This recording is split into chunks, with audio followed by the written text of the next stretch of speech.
हाथी घोड़ा पाल की, हाथी घोड़ा पाल की। सबसे पहले प्रभु के श्री चरणों में स्तुति करते हुए मेरे साथ सभी जय घोष लगाएंगे। बोलिए वृंदावन बिहारी लाल की, राधा रानी सरकार की जय। जय श्री राधे, जय जय श्री राधे, जय जय श्री राधे श्याम।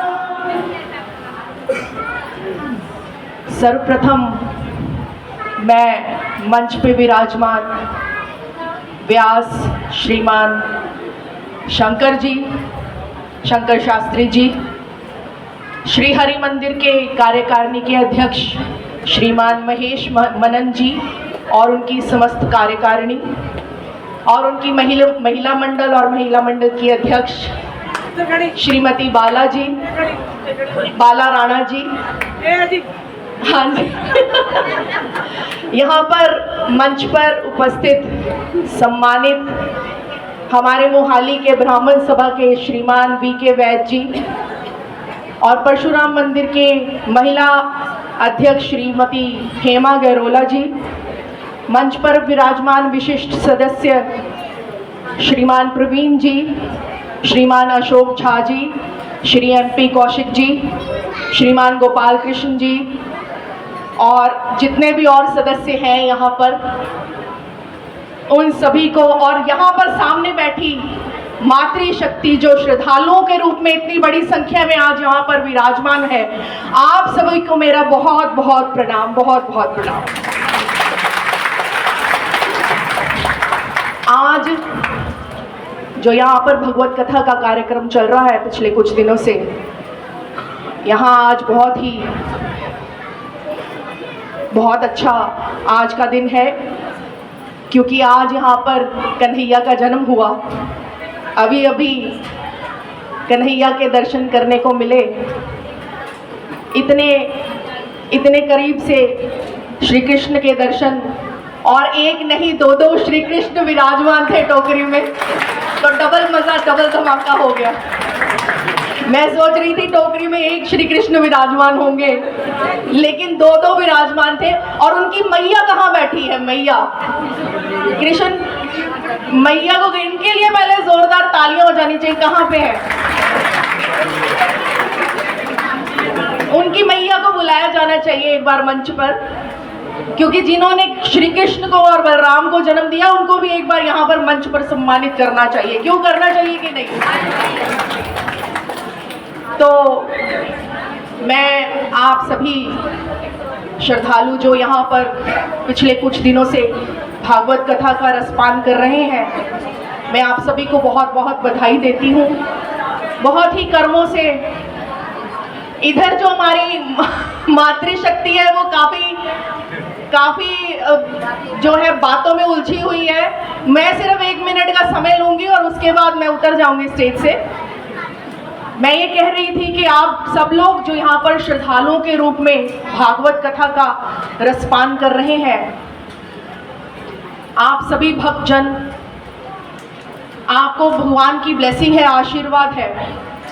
आप अपने आप को बहुत ही ब्लेस्ड समझिए कि आप सब लोगों को यहाँ पर भागवत कथा का रसपान करने को मिल रहा है, क्योंकि कहा जाता है कि भागवत पुराण या भागवत कथा सुनने वाले भक्तों के आधे कष्ट तो वैसे ही कट जाते हैं,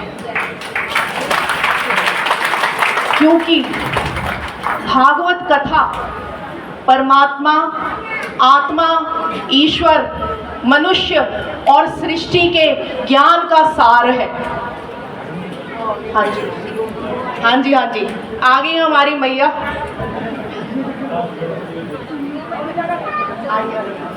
अच्छा पंडित जी, पहले इनका सम्मान कर दीजिए।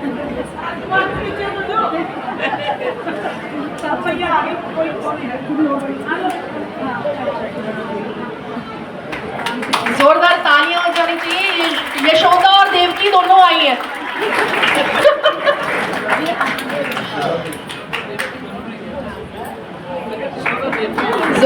तालियां हमारी मैया के लिए।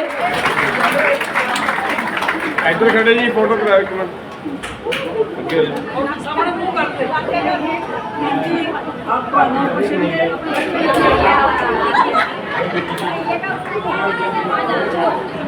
मुंह देखना फ्री नहीं है, फ्री नहीं देखने के लिए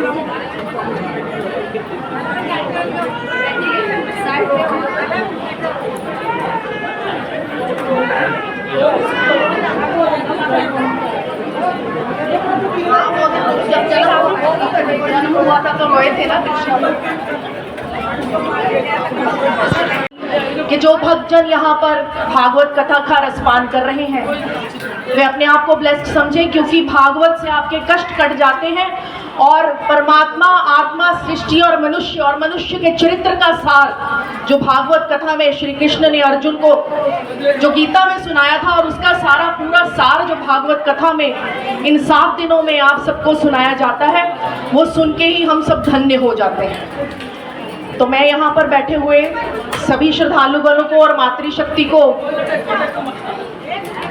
ये कहना चाहूँगी कि सनातन के लिए तो आप सदैव हमेशा खड़े हैं, लेकिन सनातन के लिए अपने चरित्र को ज़रूर मजबूत कीजिए, क्योंकि हम अपने धर्म के लिए भी तब खड़े होते हैं जहाँ पे हमें बेनिफिट नज़र आता है, जहाँ पे हमें कुछ मिलना हो, जहाँ से हमने कुछ जाकर अर्जित करना हो।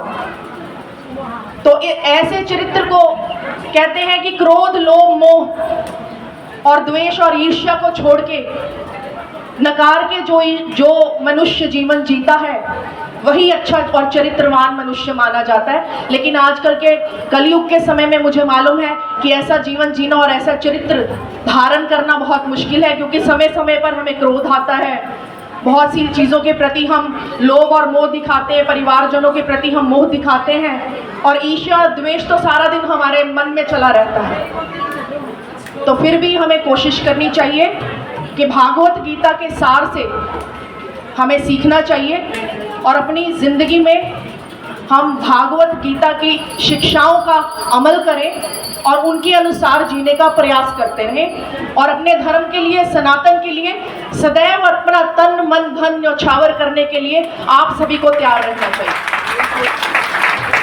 किसी भी मनुष्य का जीवन का सार और जीवन जीने का आधार केवल सनातन ही है। हम सब सनातनी आज यहाँ पर विराजमान हैं, और हम श्री कृष्ण जो कहते हैं कि पूरे ब्रह्मांड के 16 कलाओं से संपूर्ण विष्णु जी के अवतार श्री कृष्ण जिन्होंने धरा पर जन्म लिया, केवल वही ऐसे भगवान हैं जिन्होंने मनुष्य को जीवन जीने की कला सिखाई है अर्जुन को सार देकर।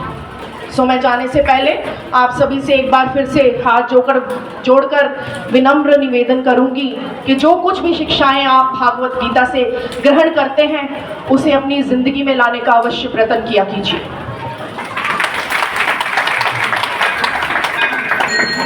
जाने से पहले मैं कुछ आपको 1-2 बातें बताना चाहती हूँ। मैंने अभी हाल ही में मातृशक्ति के सशक्तिकरण के लिए अमेय फाउंडेशन के नाम से संस्था का निर्माण किया है।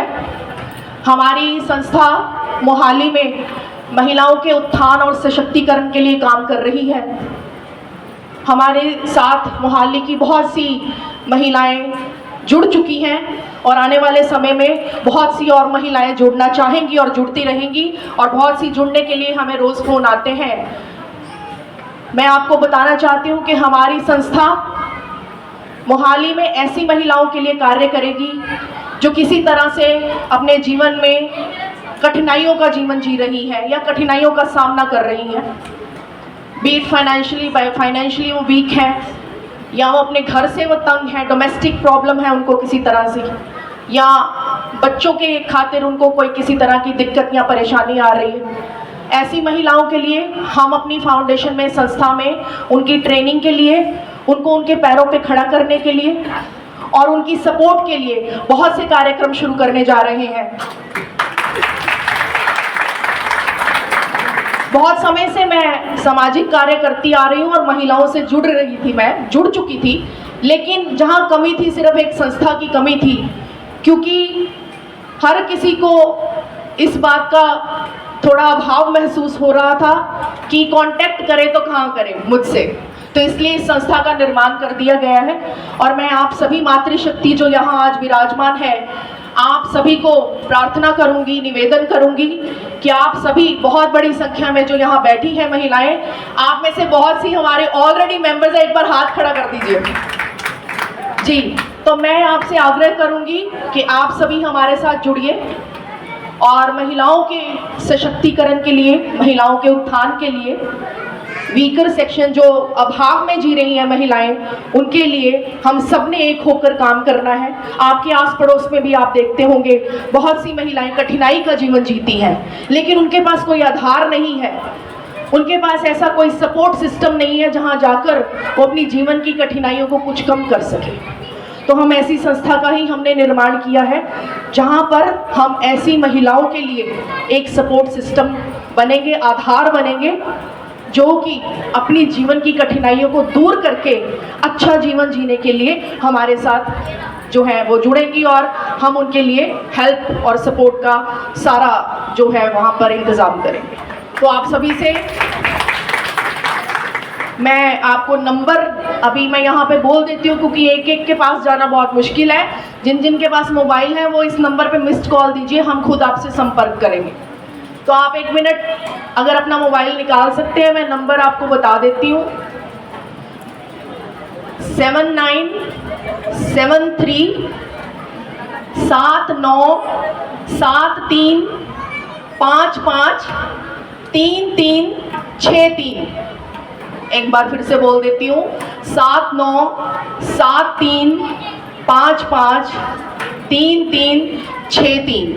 इस नंबर पे आप में से जो भी महिलाएं हमारे साथ जुड़ना चाहती हैं वो हमें संपर्क करें या मिस्ड कॉल छोड़ दें, हमारे ऑफिस से उनके पास कॉल चली जाएगी और आप हमारे मेंबर बनने के लिए बहुत बहुत आपका स्वागत है। और जाने से पहले आप सभी को इस भागवत कथा की बहुत बहुत बधाई, और श्रीमान महेश मनन जी और उनकी समस्त कार्यकारिणी को इस महा समागम के लिए मैं उनको बहुत बधाई देती हूँ।